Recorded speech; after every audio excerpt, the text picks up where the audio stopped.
করলাম, বাট রিন্টু তো চড়বে না। তো এই যে আমি চলে যাচ্ছি ড্রাগন ট্রেনের উদ্দেশ্যে, ড্রাগন ট্রেন চড়ার জন্য। আর খুব মজা করেছিলাম, খুব ভালো লাগে আমার, খুবই।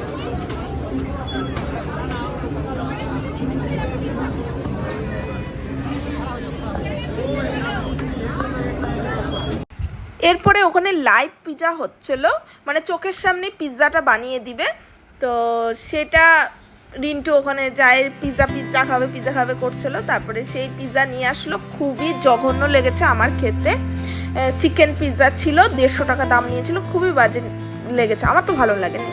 যাই হোক, তো বৈশাখী মেলাটা এইভাবে আমরা এনজয় করলাম। তোমরা জানিও আমার এই ছোট্ট বৈশাখী মেলার ব্লগটা তোমাদের কেমন লাগলো। ভালো লাগলে অবশ্যই আমার চ্যানেলকে একটা সাবস্ক্রাইব করে দিও, লাইক করে দিও, বন্ধু বান্ধবদের সঙ্গে শেয়ার করে দিও। আজকের জন্য এটুকুই, টাটা।